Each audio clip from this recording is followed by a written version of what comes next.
Bueno, ni 20 urte baino gehiago, egon nintzen ingeniari lanean, kooperatibista nintzen, lanpostu on baten, eta batean gaixo jarri nintzen, gaixotasun luze eta zail bat eduki nuen, orduan kostatu zitzaidan asko rekuperatzea. Orduan bizi nituen momentu oso latzak, ez nekien, nola osatuko nintzen, zer gertatuko zen, eta hor musikak lagundu zidan asko, ez? Ni musikarekin lotuta nago jaio nintzenetik, ez? Aitaren bidez, aita gitarrako klaseak eskaintzen zituen, eta ni beti handik, ez? Hor lotuta musikarekin, baina hor aurkitu nuen bere ahalmen bat, ez? Hala, berekin konektatzen hori lasaitzen nintzen, gordun gain nintzen gorputza sentitzeko, eta zer gertatuko zen, horri pixkat aurre egiteko, ez? Orduan, erabaki nuen, musikak zuen ahalmen hori nik konpartitzea behar nuela, ez? Ez nekien musikoterapia existitzen zuenik ere, eta aurkitu egin nuen, orduan formatu nintzen. 3 urteko master bat egin nuen, eta erabaki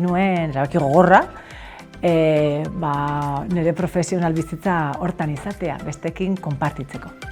Zer zerbitzu eskaintzen dituzu? 3 zerbitzu eskaintzen ditut nik, lehenengo izango litzateke musikoterapiakoa. Musikoterapia eskaintzen dut 2 urtetatik hasita adin mugari gabe, umetan, aurretan, gero nerabetan eta baita helduekin ere. Gero eskaintzen dut ere gitarrako saioak, non hauek taldekako saioak izaten dira, eta bertan, adibidez, badaukagu erlajazioa, sormena lantzeko ariketa batzuk, eta aparte, gitarra erakusten dut. Horretan ere, abestu ere egiten dugu. Eta gero daukagu kontzientzia sentsoriala. Hau, praktika bada, gure gorputzarekiko daukagun harreman hori landu, bai arnasketarekin, bai egunerokotasunean dauzkagun edozein ariketakin, bai zutik jarri, eseri, eta lortzen duguna da, erlajazio mota bat, non gu kontziente gean, nun gauden eta nola gauden horrekin. Musikak benetan alda gaitzake? Bai, hola esan da, ez da hola erantzun nola normal bat, baina nola esan daiteke ez? Klaro, igual entzuten duzu, adibidez, musika bat, pentsa ezagun igual, nerabetusunean daukezula abesti kutxun bat, arrepente entzuten duzu abesti hori, ez dakit noiz, gogoratzen naiz, momentu hartan, nola kontzertu baten egon lagun batekin, edo eramaten zaitu beste sensazio edo bizipen batzutara, ez? Orduan, joan zaitezke edo bai beraka, bizipenak tristak izan direlako, ala goraka euforiarekin, oso politak izan direlako bizipen horik, ez? Guk musikoterapian egiten duguna da musika erabili erraminta tresna bezala, ez da? Orduan, lehenengo saioetan ikusten da zein den pertsonaren beharra. Batzutan izan daiteke autoestima bat hobetzea, ez? Orduan, erabiltzen duguna da musikoterapiako teknikak, erramintak eta baita metodologia bat helburu hori lortzeko. Hori, saioak aurrera doazen einen ikusten da eta lortzen da, osea, bai, aldatzen du, zer sentitzen dugun musikak. Nola entzun dezakegu hobeto gure gorputza?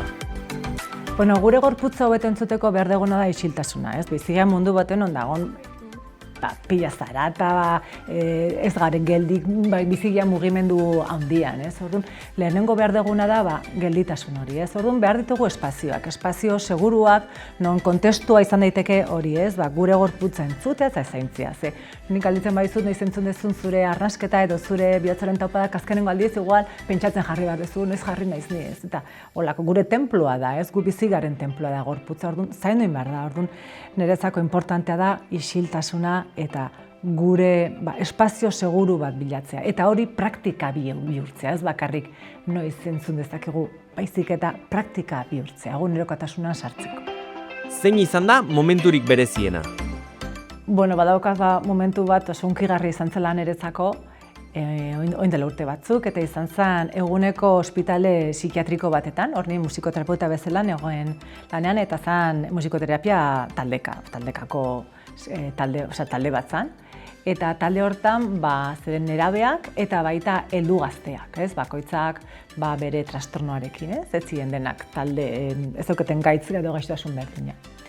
Eta orduan bazegoen pertsona bat iristen zala saiora, ez zan usten inorrekin ikutzen, pasatzen zan hola, txamarra ere ez zuen kentzen, ile guztiak ere hola zuzkan, ez zuen bere burua azaldu nahi. Iristen zan, eseitzen zan da ez zuen jotzen. Eta guk hori onartzen genuen, beak nahiko esfortzu egiten zuen etortzen, etxetik ateratzen jantzi etorri, kriston lana zan beretzako.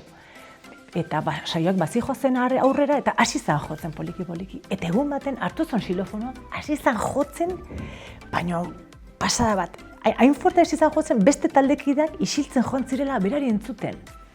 Eta bukatu zen saioa denak flipauta, bestea joan ziren, baina behar gelditu egin zen. Eta ardun esan zidan, Eli, gaitu niket pixka esan baizutela gauza, eta gelditu. Beste guztiak ekarri dituzten saioetan beraien abestiak eta partekatu egin zituzten taldearekin, eta berak ez. Eta oengon esan zian, bi abesti ekarri zizkidala, eta abaita, za abesti eta bizituela, bat erabiltzen zuen beak parre egiteko, eta beste bat negarre egiteko. Parre egiteko abestia, ja ez zuela entzuten, zeia efektua galdu intzitzuen, ez zuen efekturik beak parre egiteko. Eta orduan negarre egiteko abestia ekarri zian eta jarri egin zuen. Ez orduan ni, zen oso onkituta. Eta abestia, Tsubasaguko Dazai da, lako zerbait, japoners abesti bada, eta hitz egiten du, gustatuko litzaiokela eukitzea ego batzuk, iez egiteko, mundutik iez egiteko zeru zabalera, ez? Orduan, horrek utzi zion kutsua, orduan behan negarrez hasi zen, ni ez, hor mantentzen nuen, baina berari sostengu hori, ez? Hain nintzelako eskaintzen. Bukatu zen saioa, eta joan zan da, nire unkituta hundikan, eske unkituten naiz hori gogoratzean. Eta oso onkigarria, oso momentu polita. Eta anekdota divertigarriren bat?